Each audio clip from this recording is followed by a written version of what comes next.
Hi guys, welcome back to ILM Academy, and today in this video we are starting a new chapter जो कि है हमारे पास algebraic fractions. ठीक है, algebraic fractions को हम किस तरह सॉल्व करेंगे हमने इस टॉपिक के अंदर ये देखना है। ठीक है, ये एक एक्सरसाइज है कंप्लीट, मतलब इस एक्सरसाइज के अंदर से मैंने क्वेश्चंस कुछ निकाले हैं जिनसे आप ये कॉन्सेप्ट क्लियर हो जाएंगे कि किसी तरह की भी जब अलजेब्रिक फ्रैक्शन आए तो उसको किस तरह सॉल्व करना है। तो यार इसमें मैं आपको सबसे पहले बेसिक से समझाऊंगा। सबसे पहले आपने ये सारे क्वेश्चन सॉल्व करने से पहले एक चीज़ माइंड के अंदर रखनी है कि यार देखो, अलजेब्रा के अंदर जो है आपके पास उस इस मैथ को सेपरेटली अलजेब्रा क्यों कहा गया है, क्योंकि इसके अंदर वेरिएबल्स होते हैं। लाइक कोई भी वेरिएबल में कोई भी एक्स हो गया, ठीक है, एक्स हो गया, और उसके अलावा एक्स वाई ए कुछ भी आप ले सकते हो। ठीक है, मतलब इनको अल्फ़ाबेट्स होते हैं इसके अंदर। ठीक है, अब हमने ये तो देखा है कि यार अगर हमने एक्स को एक्स के साथ मल्टीप्लाई करना हो तो ये क्या बन जाता है, ये बन जाता है एक्स का स्क्वायर। ठीक है, मतलब इनकी पावर जो ऊपर वाली होती हैं वो ऐड होके 2 हो जाएंगी अगर 2 एक्स हैं। तो अगर 3 एक्स हैं, x multiply by x multiply by x, तो ये हो जाएंगी एक्स क्यूब, एक्स 3, क्योंकि एक्स के ऊपर आप छोटा सा 3 लिख दोगे एक्सपोनेंट के तौर पे। ठीक है, यही अगर एक्स डिवाइडेड बाय एक्स करूं और फिर डिवाइडेड बाय या x divided by x square कर लूं, तो इसमें क्या होगा कि जो ऊपर एक एक्स के ऊपर स्क्वायर लगा हुआ है उसकी पावर हो जाएगी, ये जो सिंगल एक्स है इससे माइनस हो जाएगी, तो आपके पास इक्वल क्या रहेगा, सिर्फ एक्स। ठीक है, या अगर आप खाली एक्स को एक्स से डिवाइड करते हो तो एक्स ख़त्म हो जाएगा, ज़ीरो हो जाएगा। ठीक है, तो ये तो हो गया एक कॉन्सेप्ट। दूसरा कॉन्सेप्ट जो आपने माइंड के अंदर अपने ये क्वेश्चन सॉल्व करते हुए रखना है वो ये है कि हमने पहले भी देखा था कि क्वाड्रेटिक इक्वेशंस होती है। ठीक है, जैसे a plus b whole square की फॉर्म में अगर हमें कोई भी सवाल आए तो इसको हमने ओपन किस तरह करना होता है, A square plus 2ab plus B square. ये भी आपने माइंड में रखना है। ठीक है, और अगर हमें इस तरह के फॉर्म में क्वेश्चन आ जाए ए स्क्वायर माइनस बी स्क्वायर, तो इसको आप ओपन किस तरह करते हो, एक जगह आप कर देते हो ब्रैकेट में a प्लस बी और दूसरी जगह आप ब्रैकेट में कर देते हो a माइनस बी, तो ये इस तरह सॉल्व हो जाता है। ठीक है, ये जो दो कॉन्सेप्ट्स हैं ये भी आपने अपने माइंड में रखने हैं, चाहे बेशक आप वीडियो को पॉज करके इसको याद कर लो। ठीक है, मगर मैं फिर भी क्वेश्चन के अंदर साथ साथ बताऊंगा। तो यार स्टार्ट करते हैं सबसे बेसिक्स क्वेश्चन से, और फिर इसी वीडियो के अंदर हम बेसिक से थोड़ा सा हार्ड, फिर उससे हार्ड, फिर उससे हार्ड, इस तरह करते करते जो है ना हम वो आगे आगे जाते जाएंगे। ठीक है, सो यार ये है हमारे पास ए जो लिखा हुआ है, क्वेश्चन ए आप देखें तो ये हमारे पास है जी 4x, और x के ऊपर जो एक्सपोनेंट की वैल्यू है वो लगी हुई है 4। ठीक है, नीचे हमारे पास है 12x और x के ऊपर जो एक्सपोनेंट की वैल्यू है वो है 5, और एक लिखा हुआ है y। अब इसको आपने सॉल्व किस तरह करना है, सॉल्व आपने इस तरह करना है कि यार सबसे पहले आपने एक लाइन लगा लेनी जो कि डिवीजन की लाइन होती है। ठीक है, फिर आपने देखना है, सबसे पहले आपने नंबर्स को आपस में डिवाइड कर लेना। 4 1 ज़ा 4, ठीक है, और 4 3 ज़ा 12, ये तो हमारा 4 और 12 कट हो गए।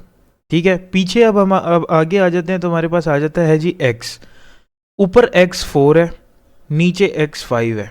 ठीक है, इसका मतलब है नीचे x एक ज़्यादा है, तो हम x को खाली x लिख देंगे नीचे।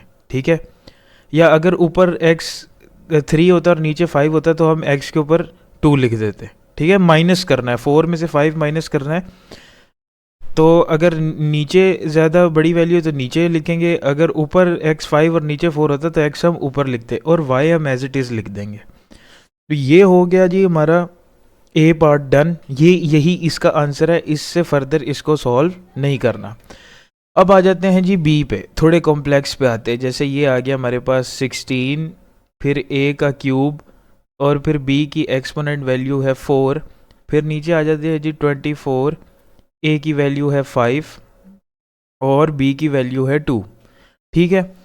अब इसके अंदर आपने देखना है कि यार सबसे पहले तो आपने 16 और 24 को कट डाउन करते जाना है किसी भी टेबल से। जैसे 2 से करते जाओ तो 2 8 ज़ा 16 और 2 12 ज़ा 24। फिर इन दोनों को फर्दर 2 से दोबारा कट करोगे तो 2 4 ज़ा 8, 2 6 ज़ा 12। फिर इन दोनों को फर्दर दोबारा कट करोगे तो 2 2 ज़ा 4 और 2 3 ज़ा 6। अब ये फर्दर कट नहीं होते तो आपने 2/3 लिख देना है सबसे पहले। ठीक है, उसके बाद अब आपने देखना है ये जो ए लिखे हुए हैं, अब ऊपर A3 है नीचे A5 है, तो इसका मतलब नीचे हमारे पास 2 A's ज़्यादा हैं, तो नीचे हम A के ऊपर एक्सपोनेंट 2 लगा देंगे 3 को 5 में से माइनस करके। नीचे देखो B हमारे पास 2 है और ऊपर B 4 है, इसका मतलब ऊपर B की 2 हमारे पास ज़्यादा है, तो B लिख के ऊपर और ये लगा देंगे 2। तो इस तरह करके हमारा ये क्वेश्चन भी सॉल्व। ठीक है, अब थोड़े से कॉम्प्लेक्स पे आते हैं, तो हमारे पास आ जाता है जी 23Q का क्यूब और फिर R, और फिर हमारे पास आ जाता है जी 69QR का क्यूब और फिर S। ठीक है, तो अब इसके अंदर हमने देखना है, पहले उसी तरह लाइन लगा लेनी है, और आपको पता है 23 को अगर आप 3 से मल्टीप्लाई करो तो 69 आता है, तो नीचे हमारे पास 3 आ जाएगा। ठीक है, क्योंकि 23 तो वैसे ही ख़त्म हो गया और 23 3 ज़ा 69। उसके बाद आपने देखना नीचे एक क्यू है ऊपर 3 है, तो इसका मतलब एक जब 3 में से माइनस होगा तो ऊपर हम लिखेंगे क्यू का स्क्वायर। ठीक है, उसके बाद आर ऊपर 1 है और नीचे 3 है, तो नीचे R2 लिख देंगे हम, R का स्क्वायर, और S नीचे एज इट इज़ आ जाएगा। तो ये हमारे पास जो है वो सेकंड फ्रैक्शन थर्ड फ्रैक्शन भी हो गई। अब हम आते हैं अगले क्वेश्चन के ऊपर। ठीक है, अगले क्वेश्चन में थोड़ा सा हम कॉम्प्लेक्स पे जाएंगे। ठीक है, जैसे ये आप ए पार्ट देख रहे हैं, ये है जी XY + 3Y, और उसके बाद डिवाइड हो रहा है ये 4x + 12 से। ठीक है, अब इसके अंदर हमने ये देखना है कि सबसे पहले तो इसके अंदर आप ले लो कॉमन। ठीक है, कॉमन ले लो, क्योंकि 2 वैल्यूज़ हैं तो हम कॉमन ले सकते हैं। अब अगर मैं इसके अंदर देखूं तो मैं ऊपर देखूं तो मैं सिर्फ y को कॉमन ले सकता हूं, तो हमारे पास x + 3 ब्रैकेट के अंदर आ जाएगा। ठीक है, और नीचे अगर मैं देखूं तो मैं 4 को अगर कॉमन लूं तो सेम x + 3 ब्रैकेट के अंदर आ जाएगा। अब इसको सॉल्व किस तरह करना है कि x + 3 नीचे वाले x + 3 से कट हो जाएगा और आंसर हमारे पास क्या आ जाएगा, y/4। इसी तरह हम बी पार्ट देखते हैं। ठीक है, बी पार्ट के अंदर हमारे पास क्या है जी, 8a + 4b divided by BC + 2AC। ठीक है, अब हमने ये देखना है कि हमने इसके अंदर भी लेने हैं कॉमन। ठीक है, कॉमन किस तरह लेना है कि देखो ऊपर अगर मैं 4 को कॉमन लूँ तो हमारे पास क्या आ जाएगा, 2a + b। ठीक है, और नीचे अगर मैं C को कॉमन लूँ तो हमारे पास फिर आ जाएगा B + 2a, जो कि बात एक ही है, 2a आगे लिखा हो या पीछे लिखा हो, अगर ब्रैकेट के अंदर B + 2a है या 2a + b है तो बात एक ही है। ठीक है, तो ये दोनों आपस में एक दूसरे से कट हो जाएंगे और हमारे पास इधर भी आंसर आ जाएगा 4/C। ठीक है, अब थोड़े से और कॉम्प्लेक्स क्वेश्चन की तरफ चलते हैं। ठीक है, इसके अंदर हमारे पास है जी 2a + b divided by 4a² - b²। ठीक है, अब देखो यार, इधर वो लग रहा है फॉर्मूला जो मैंने आपको स्टार्ट में बताया था। ठीक है, देखो ऊपर तो आपके पास जो है वो आप एज इट इज़ लिख दोगे 2a + b। नीचे देखो हमारे पास उस फॉर्म के अंदर लिखा हुआ है ये जो 4a² - b², ये हमारे पास a² - b² के फॉर्मेट में लिखा हुआ है। तो इसको हम सॉल्व किस तरह करते थे, एक जगह हम लिख देते थे a + b और एक जगह हम लिख देते थे a - b। ठीक है, अब इस पूरे को a² और b² बनाने के लिए हमें 4 का भी अंडर रूट लेना पड़ेगा, तो वो 2a² - b² होगा। तो आप एक जगह लिख दोगे 2a + b और दूसरी जगह आप लिख दोगे 2a - b। अब ये जो 2a + b है ये ऊपर वाले 2a + b से कट जाएगा और आपके पास जो आंसर आएगा वो आएगा 1/2a - b। ठीक है, ये आपका इस क्वेश्चन का आंसर आ गया। और अगर मैं अब दूसरे को सॉल्व करता हूँ तो ये हमारे पास आ रहा है जी C square plus 2CD minus 15D² minus 4C² plus 20CD। अब ये थोड़ा सा ज़रा ट्रिकी क्वेश्चन है, ठीक है। मैं यहाँ से थोड़ा ये रेज कर देता हूँ क्योंकि हमें जो है ना इसको ज़रा स्पेस ज़्यादा लेगा ये क्वेश्चन। तो यार सबसे पहले तो देखो आपने इसको किस तरह सॉल्व करना है। ये हमारे पास, अब मैं नीचे अगर क्वेश्चन लिखूँ तो क्वेश्चन हमारे पास C² plus 2CD minus 15D का स्क्वायर, और हमारे पास आ रहा है जी 4C² प्लस 20CD, ठीक है।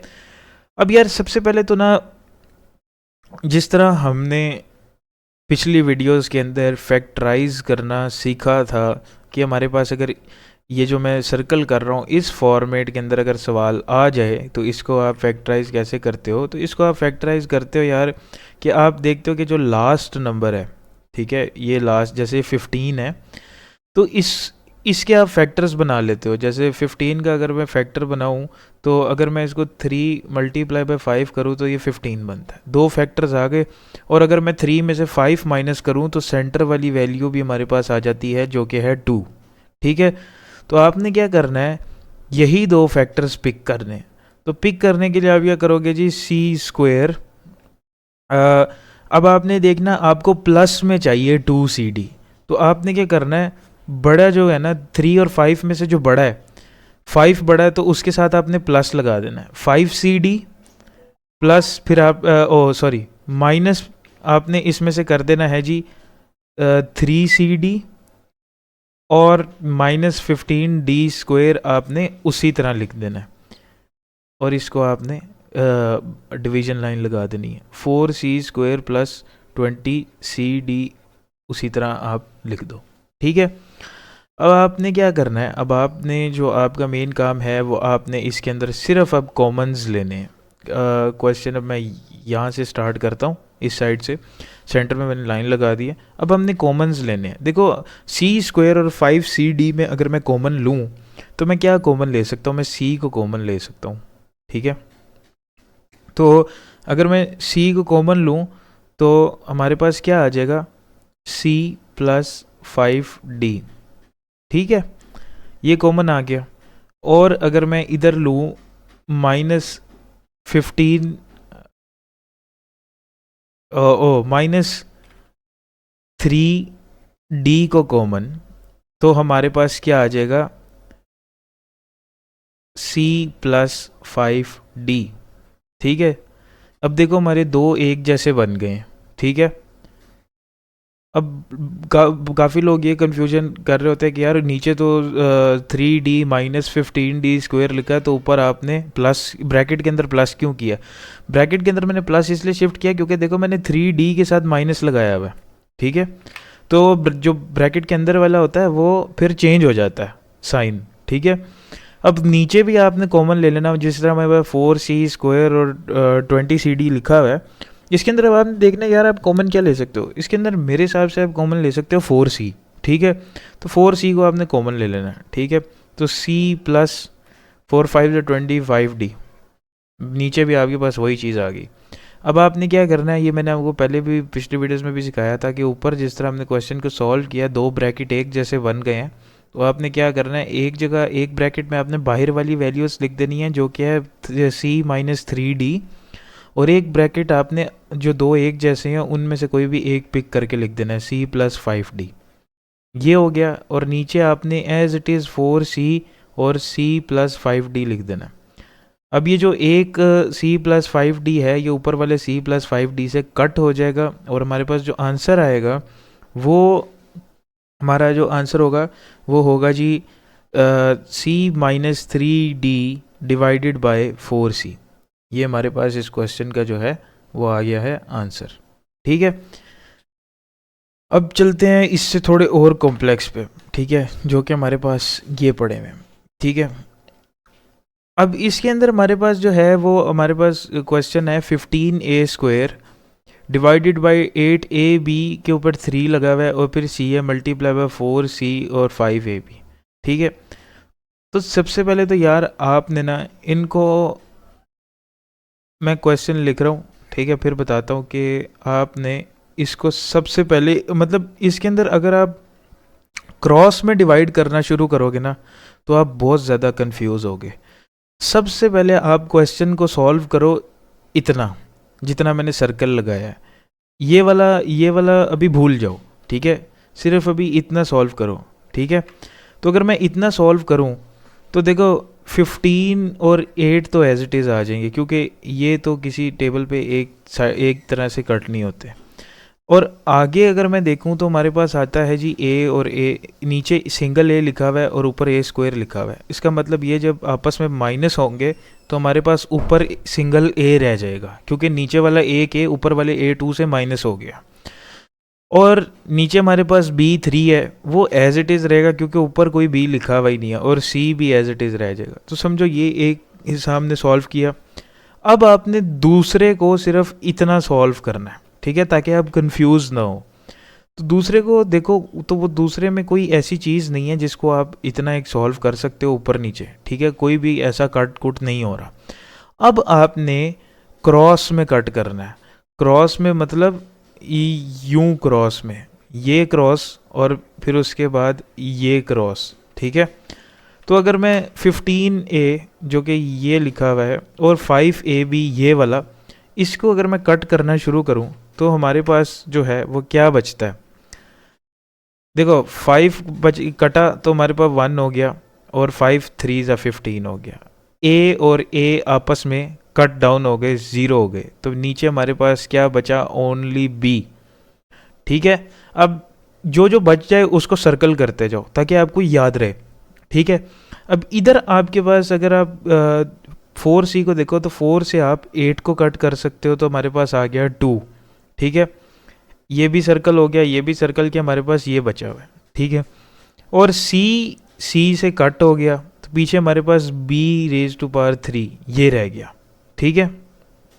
तो अब आपने क्या करना है कि ऊपर तो हमारे पास बचा सिर्फ 3, नीचे हमारे पास बचा है 2, और एक हमारे पास बचा है 2, 2 लिख दो, 2 बचा, 2 लिख दिया, ठीक है।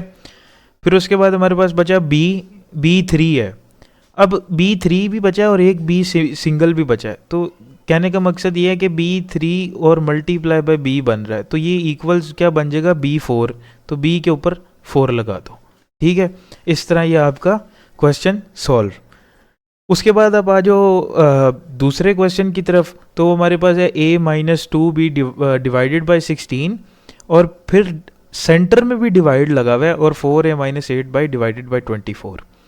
अब अगर मैं इसको मल्टीप्लिकेशन करूं तो मुझे क्या करना होगा कि जो, अगर मैं सेंटर में मल्टीप्लाई लाना चाहता हूँ इन दोनों फ्रैक्शंस के, तो मुझे अगली वाली फ्रैक्शन को इन्वर्स कर देना है, उल्टा कर देना है। मतलब 24 अब आ जाएगा ऊपर, ठीक है, और 4A-8B नीचे आ जाएगा, ठीक है। ये हो गया हमारे पास उल्टा, ठीक है। अब हम इसको सॉल्व कर सकते हैं। सबसे पहले आपने ये देखना है कि जैसे ये A-2B है, इसको आप फिलहाल क्रॉस मल्टीप्लाई वो डिवाइड नहीं कर सकते, ठीक है, यूं सॉल्व नहीं कर सकते, ठीक है। तो इधर देख लो, इधर अगर आप यूं सॉल्व कर सकते हो तो हाँ यार, इधर यूं सॉल्व कर सकते हो। सबसे पहले देख लो, लिख लो A-2B और बाई 16 इधर लिख लो। उसके बाद इधर देखो, इधर आप किस तरह सॉल्व कर सकते हो। इधर आप इस तरह सॉल्व कर सकते हो कि ऊपर 24 है, नीचे हमारे पास 4-8 भी है। अगर इधर मैं 4 कॉमन ले लूँ तो हमारे पास A-2B आ जाएगा। तो 4 और 24 आपस में कट गए, ठीक है। ये आ गया हमारे पास 6, ठीक है, 4 6 24, ठीक है। और अब आप देखो, इधर आप जो है वो, अब इस क्वेश्चन के अंदर आप देखो कि अब आप इसको, ये जो A-2B है ये इस क्रॉस वाले A-2B से कट डाउन हो गया, ठीक है। अब हमारे पास बचा क्या है, 6 और 16, ठीक है। तो सबसे पहले कन्फ्यूजन से हटने के लिए 6 और 16 को एज इट इज़ नीचे लिख लो, ठीक है। उसके बाद आप इसको वो करते जाओ, कट डाउन करते जाओ। जैसे 2 के टेबल से कट हो रहा है तो 2 3 ज़ा 6, और 2 8 से 16 और फर्दर ये कट डाउन नहीं होता, तो ये आपका आंसर है। ठीक है, अब थोड़े और कॉम्प्लेक्स पे आते हैं, ठीक है, जो कि हमारे पास हमारा आ जाता है जी क्वेश्चन नंबर 5। ठीक है, इसके अंदर हमारे पास क्वेश्चन लिखा हुआ आ रहा है जी, ब्रैकेट्स आ रहे हैं हमारे पास। क्वेश्चन जो है वो लिखा हुआ आ रहा है जी 9x, और फिर आ रहा है जी a माइनस बी का स्क्वायर, और फिर आ रहा है जी 27x का क्यूब, और फिर आ रहा है जी a माइनस बी का क्यूब। ठीक है, क्वेश्चन हमारे पास कुछ यूँ आ रहा है। ठीक है, तो यार फर्स्ट ऑफ ऑल देखो, पहले अगर आप देखो तो आधा क्वेश्चन तो यहीं पे सॉल्व हो जाता है कि देखो ऊपर a माइनस बी, नीचे a माइनस बी से कट डाउन हो रहे हैं, बट नीचे वाले a माइनस बी के ऊपर 3 लिखा हुआ है और ऊपर वाले के एक्सपोनेंट वैल्यू 2 है, तो इसका मतलब ये है कि एक a माइनस बी हमारे पास नीचे आ रहा है। ठीक है, एक बचेगा नीचे। और अब x देख लो, x ऊपर एक है, नीचे 3 है, तो पीछे हमारे पास नीचे बचेगा x2, और ऊपर 9 है और नीचे 27 है, तो आपके पास इसको जब आप कट डाउन करोगे तो आपके पास नीचे आ जाएगा 3 और ऊपर आ जाएगा 1।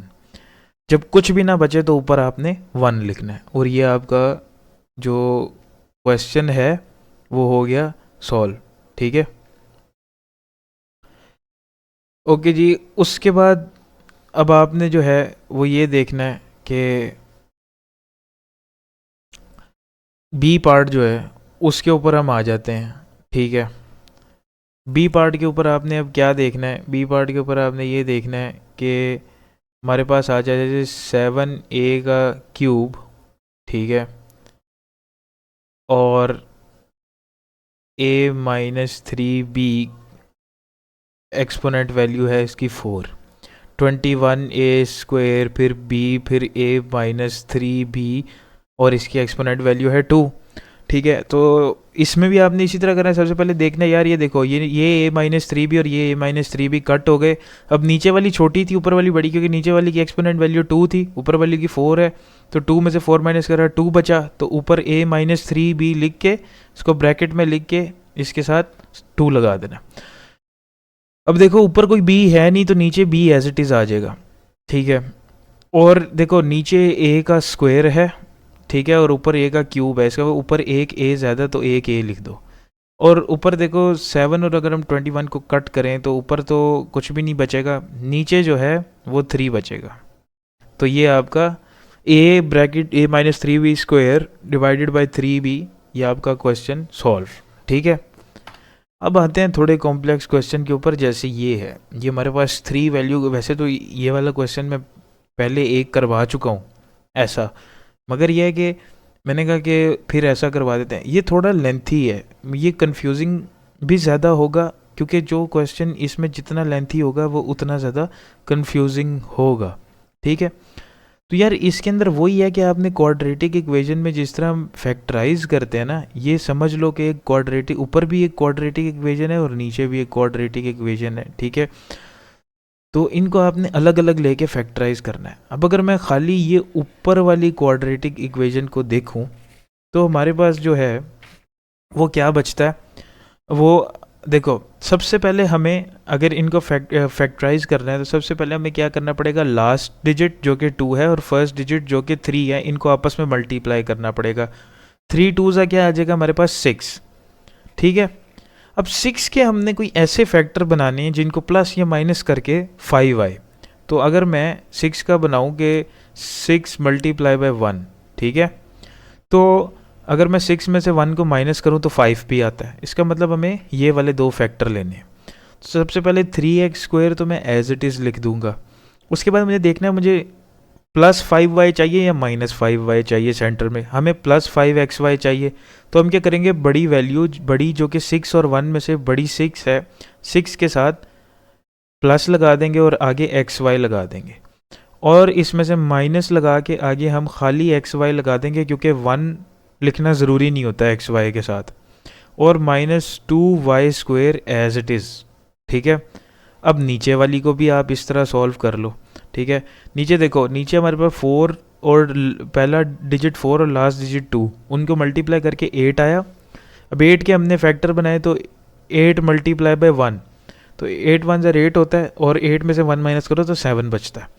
तो इसी तरह नीचे कर लो 4x², नीचे भी मैं +7x, तो बड़ा 8x है 8, उसके साथ आप xy लगाओगे और माइनस लगाओगे छोटी वाली वैल्यू के साथ, मतलब 1 के साथ, तो वो -xy आ जाएगा और ये हमारे पास जो है वो आ जाएगा जी -2y²। ठीक है, अब आपने क्या करना है, अब आपने इनकी जिस तरह पिछले क्वेश्चंस में भी हम कॉमन लेते आए हैं, अब आपने इनमें ले लेने हैं जी कॉमन ले लो। ठीक है, यहाँ पे मैं कॉमन अब ले रहा हूँ, यहाँ से मैं क्वेश्चन को स्टार्ट करता हूँ, सेंटर में मैं लगा देता हूँ लाइन, यहाँ पे ले लेते हैं जी कॉमन। सबसे पहले यार 3x² और +6xy में से आप क्या कॉमन ले सकते हो, आप इसमें से 3x को कॉमन ले सकते हो। तो अगर मैं 3x कॉमन लूँ तो हमारे पास यह ब्रैकेट के अंदर क्या आएगा, x + 2y। ठीक है, और अगर मैं आगे जो है xy - 2y² में से मैं किसको कॉमन लूँ, अगर हम इसमें से मैं खाली y को कॉमन ले सकता हूँ तो हमारे पास फिर क्या आ जाएगा, x + 2y। ठीक है, -y कॉमन लेना है ताकि अंदर ऑटोमेटिकली प्लस हो जाए। अगर खाली y कॉमन ले लिया तो ब्रैकेट सेम नहीं बनेंगे। ठीक है, और ब्रैकेट सेम बनाने इस क्वेश्चन के अंदर बहुत ज़रूरी होता है, जो x + 2y इधर भी आ रहा है और उधर भी आ रहा है, ये बहुत ज़रूरी है। ठीक है, उसके बाद नीचे आ जाओ, तो नीचे आपने 4x² + 8xy में से आप 4x को कॉमन ले सकते हो, तो इधर हमारे पास आ जाएगा x + 2y। ठीक है, और इसी तरह यहाँ पे आप -y को कॉमन ले सकते हो, तो फिर हमारे पास आ जाएगा x + 2y। ठीक है, अब आपने क्या करना है, अब जो दो एक जैसे ब्रैकेट्स हैं उनको एक जगह पे लिख लेना है, जैसे कि कोई एक उसमें से उठा लेना है। जैसे x + 2y ऊपर 2 थे तो मैंने एक उठा लिया, और बाहर वाली जो वैल्यूज़ हैं उनको एक ब्रैकेट के अंदर लिख देना है, 3x - y। इसी तरह हमने नीचे करना है कि 4x - y जो बाहर वाली वैल्यूज़ हैं वो एक जगह एक ब्रैकेट में लिख लेनी है, और ऊपर जो दो एक जैसे हैं उनमें से कोई भी एक ब्रैकेट उठा लेना है। अब इसको आपने क्या करना है, देखो ये भी x + 2y है और ये भी x + 2y है, ये दोनों आपस में कट डाउन हो जाएंगे। पीछे हमारे पास क्या बचेगा, ऊपर बचेगा 3x - y और नीचे बचेगा हमारे पास 4x - y। तो ये हमारा इस क्वेश्चन का जो है वो आंसर है। अब जो क्वेश्चन है वो समझ लो कि यार सबका बाप क्वेश्चन है। ठीक है, इस क्वेश्चन का ऑर्डर भी गलत है, इस क्वेश्चन को सॉल्व करने में कंफ्यूजन भी बहुत ज़्यादा है, इस क्वेश्चन में फार्मूलाज भी लग रहे हैं, मतलब ये क्वेश्चन ना अजीब सी चीज़ है कुछ। ठीक है, तो यार देखो, सबसे पहले तो हमने इस क्वेश्चन को इसकी लॉजिक समझनी है। देखो, अब देखो हमारे पास x² + y² - z² + 2xy ऊपर लिखा हुआ है फ्रैक्शन के, तो अगर मैं इसको अरेंज करूं तो मैं इसको कुछ इस तरह अरेंज करूंगा कि x² + 2xy + y²। ठीक है, और इसको मैं एक ब्रैकेट में डाल देता हूँ। ठीक है, और आगे -z का जो स्क्वायर है उसको ब्रैकेट से बाहर रख देता हूँ। ठीक है, और नीचे भी मैं इसी तरह करता हूँ कि अगर मैं ब्रैकेट से बाहर x² को रखता हूँ तो नीचे मैं कर सकता हूँ y माइनस लगा दूंगा, x माइनस ब्रैकेट के बाहर लगाना है ताकि अंदर सारी वैल्यूज़ पॉजिटिव हो जाएं। तो y² + 2yz + z²। तो देखो यार कुछ हद तक जो है हम इसके सोल्यूशन को पहुंच गए हैं। ठीक है, अब देखो अगर हम गौर से देखें तो ये जो ब्रैकेट के अंदर मैंने वैल्यूज़ डाली हैं, अगर मैं ऊपर वाले भी ब्रैकेट को देखूँ नीचे वाले हुए, तो ये हमारे पास इस फॉर्म के अंदर लिखे हुए हैं a² + 2ab + b², इस फॉर्म के अंदर हमारे पास लिखे हुए हैं। तो अगर हमने इसको वापस इसकी ओरिजिनल फॉर्म में लाना हो तो हम इसको किस तरह लिखते हैं, a + b² की। तो इसी तरह आप इसको a + b² की फॉर्म में लिख लो। तो a की जगह हम क्या उठाएंगे, a की जगह हम उठा लेंगे जी x, और b की जगह हम उठा लेंगे लास्ट जो होता है y। तो x + y² minus Z square, और फिर नीचे जो है वो x square as it is, और माइनस में हम क्या उठा लेंगे z, y plus z whole square. ठीक है, अब हमने इस क्वेश्चन को जो है कुछ हद तक फर्दर सॉल्व कर लिया। मेन चीज़ इसके अंदर देखने वाली ये है कि देखो यार, x प्लस वाई को अगर हम एक, मतलब x प्लस वाई को अगर हम a लें, ठीक है, और z को अगर हम b लें, इसी तरह नीचे अगर हम एक्स स्क्वायर को a लें और y प्लस जी को b लें, तो देखो यार a square minus B square की फॉर्म में सवाल लिखा हुआ है, जैसे x plus Y square minus Z square, और नीचे भी इसी तरह लिखा हुआ है a square minus B square की फॉर्म में, जैसे एक्स स्क्वायर और माइनस एक्स प्लस जी का स्क्वायर। इसका सोल्यूशन क्या होता है, इस तरह का जब फॉर्मूला लगे तो उस फॉर्मूले का सोल्यूशन क्या होता है, एक ब्रैकेट में आप a प्लस बी लिख देते हो, एक ब्रैकेट में आप a माइनस बी लिख देते हो। ठीक है ना, तो हमने इसको इसी तरह करना है, a प्लस बी और a माइनस बी के फॉर्म में। तो हमें अभी इसको किस तरह लिखेंगे कि देखो, एक बड़ा ब्रैकेट लगाओगे आप, उसके अंदर आप लिखोगे जी छोटे ब्रैकेट के अंदर x प्लस वाई, तो आपने एज इट इज़ लिखना है। एक जगह आपने लिख देना है x plus y plus z, ठीक है, और दूसरे ब्रैकेट के अंदर आपने x plus y as it is लिखना है, और फिर आपने लिख देना है x प्लस वाई माइनस जी। ठीक है, तो ये जो हुआ है, ये आपके पास a प्लस बी और a माइनस बी एक आ गया, और नीचे भी आपने इसी तरह करना है x plus y plus z, ठीक है, बड़े ब्रैकेट के अंदर, और फिर एक जगह आपने लिख देना है जी x minus Y plus z. ठीक है, अब आपने देखना है कि अब आप इनके ब्रैकेट्स को ओपन कर लो। ठीक है, ये मतलब बड़े ब्रैकेट के अंदर जो वैल्यूज़ है ना हर फ्रैक्शन के, जैसे ये है, ये इन ब्रैकेट्स को ओपन करो। तो अगर आप ओपन करोगे तो आपके पास ये बड़े ब्रैकेट के अंदर क्या वैल्यू आएगी, x प्लस वाई प्लस जी, एक वैल्यू ये आ गई। फिर हमारे पास आ जाएगी जी x प्लस वाई माइनस जी, दूसरी वैल्यू हमारे पास ये आ गई। अब इसको अगर हम डिवाइड करेंगे तो हमारे पास आ जाएगी जी नीचे जो आ जाएगी वो आ जाएगी फिर ब्रैकेट के अंदर x प्लस वाई प्लस जी, और इधर अगर हम करेंगे तो ये हमारे पास टोटल आ जाएगी x माइनस वाई। अब ये जो देखो माइनस ब्रैकेट के बाहर लगा हुआ है, तो अंदर वाली वैल्यू भी जो है वो माइनस हो जाएगी, तो y माइनस जी। ठीक है, अब आपने करना है, देखो ये x प्लस वाई प्लस जी एक ऊपर भी लिखा हुआ है और एक नीचे भी लिखा हुआ है, तो इन दोनों को जो है आपने कट कर देना है। तो पीछे आपके पास जो वैल्यू बचेगी वो क्या बचेगी, ये। तो आपने इसको जो है वो यहाँ से मैं रेज करता हूँ और यहाँ पे आंसर लिख देता हूँ। ये आपका आंसर है जी, x plus Y minus Z divided by x minus Y minus जी। ठीक है, ये आपका आंसर। इससे ज़्यादा ट्रिकी, इस तरह अलजेब्रिक फ्रैक्शन के अंदर इससे ज़्यादा ट्रिकी जो है वो नहीं आएगा। ठीक है, बाकी नेक्स्ट एक्सरसाइज एक अगला टॉपिक है, तो उसको हम उसके क्योंकि ये तो चैप्टर है तो एक ही, ठीक है, उसकी डिफरेंट एक्सरसाइज हैं, तो ऑब्वियसली अब अलजेब्रिक फ्रैक्शंस जब तक चैप्टर नहीं ख़त्म होगा तब तक तो आती रहेंगी। मगर ये कि अलजेब्रिक फ्रैक्शंस के जितने भी कॉन्सेप्ट्स हैं वो इस वीडियो में पूरे हैं। ठीक है, तो यार इस वीडियो के लिए इतना ही, मिलते हैं नेक्स्ट वीडियो में, तब तक के लिए please like and subscribe my channel.